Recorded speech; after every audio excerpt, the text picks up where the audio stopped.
Hi guys, welcome to FLM. So ఈరోజు మన topic వచ్చేసి how to become a full stock Java developer. So దాని యొక్క details, step by step ఎలా నేర్చుకోవాలి, దాని రోడ్ మ్యాప్ ఏంటి, స్ట్రాటజీస్ ఏంటి, జాబ్ ఇంటర్వ్యూని క్రాక్ చేయాలి అంటే జావా ఫుల్ స్టాక్ డెవలపర్లో. సో ప్రతిదీ కూడా ఈ వీడియోలో మనం తెలుసుకుందాం. సో ఈ వీడియో ఎండ్ వరకు స్కిప్ చేయకుండా చూడండి, ఓకే? సో ఫస్ట్ స్టెప్ వచ్చేసి మనకి ఏంటి అంటే కోర్ జావా. ఈ కోర్ జావాలో J2EE ఇలా కూడా అంటారు, ఓకే?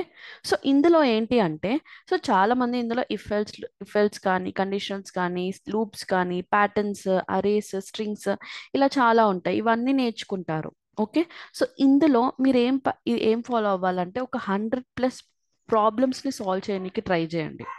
సో ప్రతిది కూడా, ప్రతి ఒక్క కండిషనల్ స్టేట్మెంట్స్ అవ్వనివ్వండి, కొన్ని అరేస్ ప్రాబ్లమ్స్ తీసుకొని, కొన్ని స్ట్రింగ్ ప్రాబ్లమ్స్ తీసుకొని, సో ప్రతి దానిపైన ఒక 100 ప్రాబ్లమ్స్ సాల్వ్ చేయడానికి ట్రై చేయండి. ఎందుకంటే దీనివల్ల మనకి ప్రాబ్లమ్ సాల్వింగ్ ఎబిలిటీ అనేది పెరుగుతుంది, ఓకే? మీరు బిగినర్ అయి ఉండి మీరు స్టార్ట్ చేద్దాం అనుకుంటే, సో ప్రాబ్లమ్స్ ఎక్కువ సాల్వ్ చేస్తూ ఉండండి. సో సెకండ్ స్టెప్ అనేది ఏంటి అంటే మనకి జావాలో వచ్చేసి ఊప్స్ కాన్సెప్ట్, అలాగే ఎక్సెప్షన్ హ్యాండ్లింగ్, అలాగే మనకి కలెక్షన్స్ అనే ఒక టాపిక్ ఉంటుంది. అసలు ఈ 3 టాపిక్స్ లేకుండా ఏ జావా ఇంటర్వ్యూ కూడా ఎండ్ అవ్వదు. ఈవెన్ మీరు 3 LPAకి, 6 LPAకి, 12 LPAకి ఎంత ప్యాకేజ్కి అప్లై చేసినా కానీ ఊప్స్ కాన్సెప్ట్లో ఇన్హెరిటెన్స్, ఎన్క్యాప్సులేషన్, అబ్స్ట్రాక్షన్, పాలిమార్ఫిజం ఇవంటే ఏంటి, ఎక్సెప్షన్ హ్యాండ్లింగ్ అంటే ఏంటి, చెక్డ్ ఎక్సెప్షన్స్ అంటే ఏంటి, అన్చెక్డ్ ఎక్సెప్షన్స్ ఏంటి, కలెక్షన్స్ ఏంటి, అందులో ఇంగ్లీష్, హ్యాష్ మ్యాప్, ఇలా అన్నీ కూడా మీకు ఇంటర్వ్యూలో అడగడం జరుగుతుంది, ఓకే? ఏ ఇంటర్వ్యూ కూడా ఈ 3 మెయిన్ కాన్సెప్ట్స్ లేకుండా ఏ ఇంటర్వ్యూ కూడా ఎండ్ అవ్వదు. సో ఇది కూడా మనం నేర్చుకోవాలి. సో థర్డ్ స్టెప్ అనేది ఏంటి అంటే వెబ్ సర్వీసెస్. మనకి ఈ వెబ్ సర్వీసెస్ ఇందులో JDBC,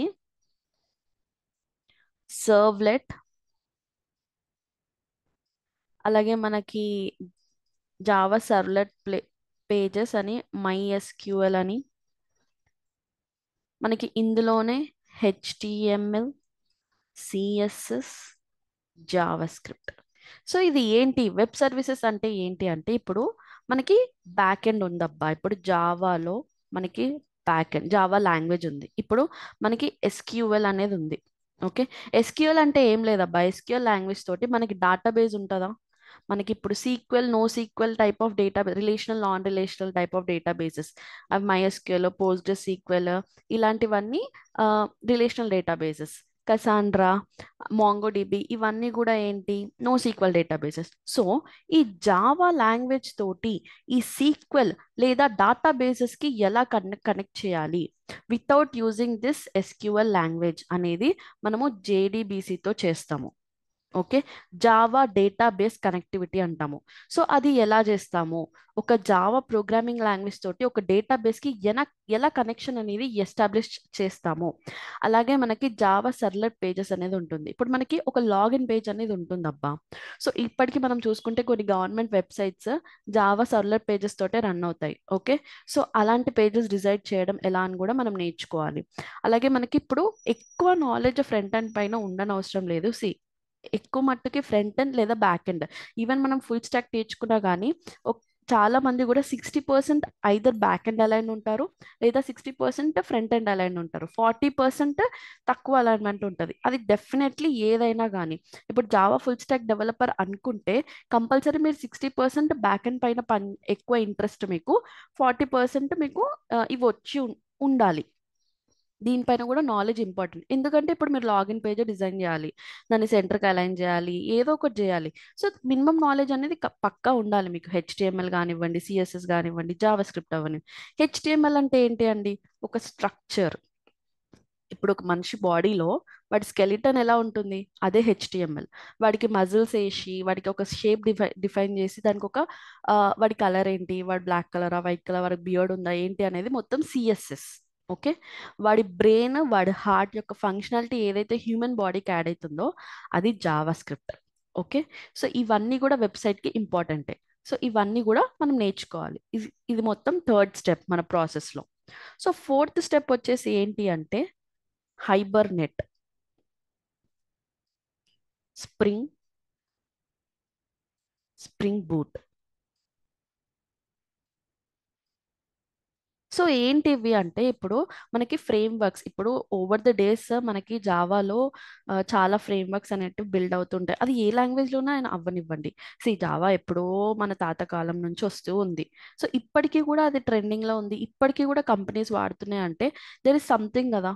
సి జావాలో ఒకటి ఉంటుందబ్బా, Java is a backward compatible language. అంటే ఏంటి అంటే సో ఏ వర్జన్ అయినా సరే, ఏ వర్జన్లో మీరు కోడ్ రాసినా సరే, సపోజ్ మీరు జావా 5లో కోడ్ రాసారబ్బా, ఓకే, జావా 8 మీ సిస్టంలో ఇన్స్టాల్ చేసుకొని వాడుతున్నా సరే మీరు ఆ కోడ్ని మార్చాల్సిన అవసరం లేదు. ఏ కోడ్ అయితే నువ్వు జావా 5లో రాసావో అదే కోడ్ని నువ్వు జావా 8లో కూడా రన్ చేయొచ్చు. That is the meaning of backward compatibility.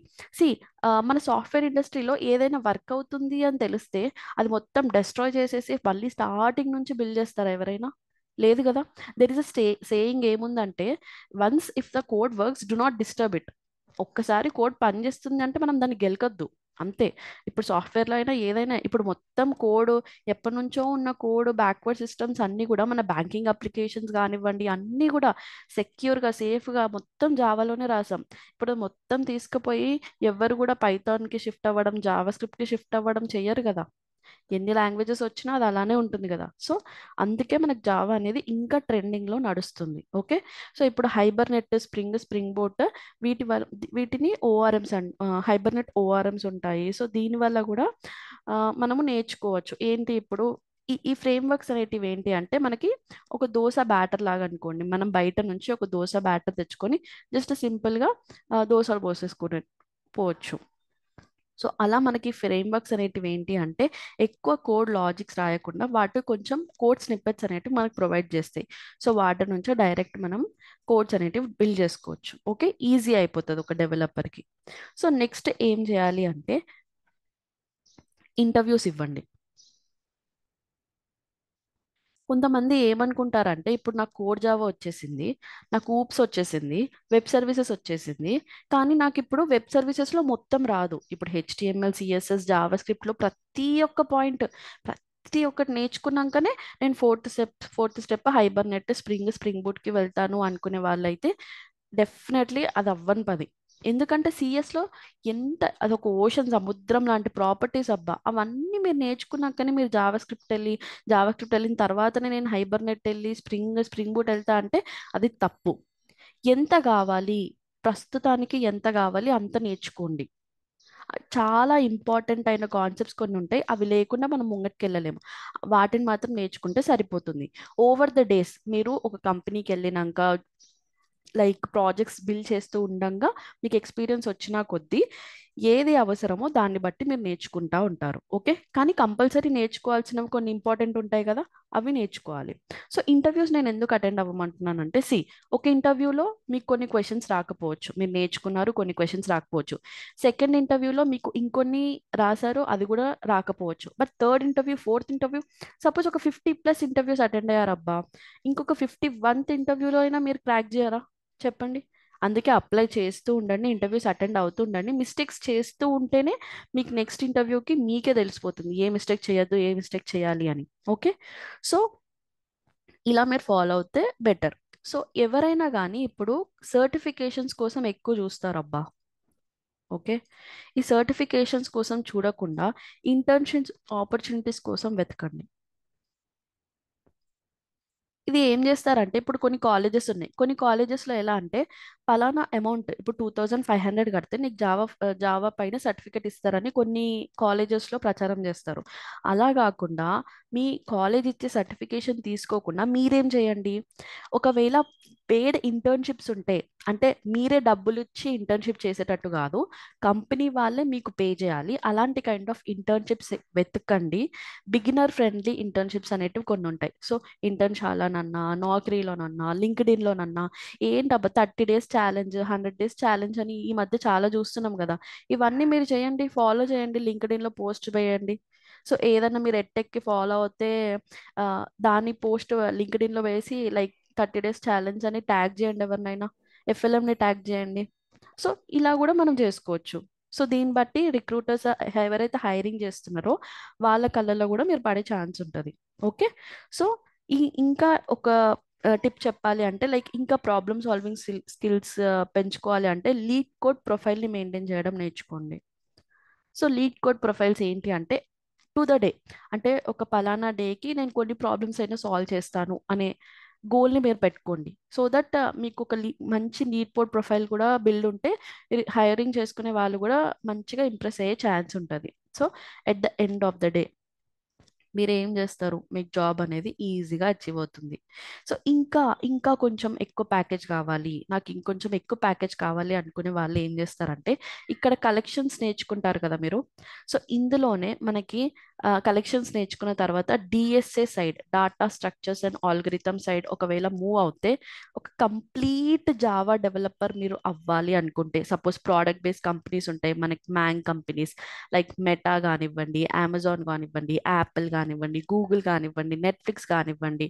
So ఇవన్నీ కూడా మీరు ఒకవేళ క్రాక్ చేయాలనుకుంటే, ప్రోడక్ట్ బేస్డ్ కంపెనీస్కి మూవ్ అవ్వాలి అనుకుంటే, then you can also go for DSA, data structures and algorithm. దాంట్లో ఇంపార్టెంట్ అయిన stacks, queues, linked list, graphs. So ఇవన్నీ ఎలా, కొన్ని main sorting algorithms, bubble sort అవ్వనివ్వండి, మర్జ్ సార్ట్ అవ్వనివ్వండి, స్పేస్ కాంప్లెక్సిటీ ఎట్లా, టైం కాంప్లెక్సిటీ ఎలా, సో దీనిపైన ప్రాబ్లమ్స్ ఎలా సాల్వ్ చేయాలి. సో ఇవన్నీ కూడా మీరు నేర్చుకుంటే మీరు ఒక కంప్లీట్ జావా డెవలపర్ అవ్వచ్చు. ఇంకా ఒకవేళ మీకు ఫుల్ స్టాక్ కాకుండా ఇంకా ఎక్కువ ప్యాకేజెస్ కొట్టాలి అనుకున్న వాళ్ళకి so DSA will be the also the good option. So full stock first నేర్చుకోండి, వెబ్ డెవలప్ పైన కాన్సన్ట్రేట్ చేయండి. సో డిఎస్ఏ అని కూడా ఇంపార్టెంట్, అది కూడా నేర్చుకోండి ఇంకా చాలా better.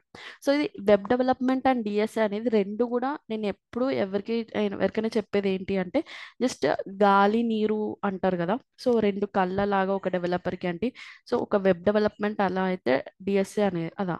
Okay. So I hope you guys like this video. So మీకు వీడియో నచ్చినట్టయితే ఒకసారి లైక్ బటన్ పైన క్లిక్ చేసి సబ్స్క్రైబ్ బటన్ పైన క్లిక్ చేయండి. మీరు ఇలా మీరు ఇంకా ఫ్రంట్ లైన్స్ మీడియా ఛానల్ని ఫాలో అవ్వకపోతే. ఓకే. Thank you.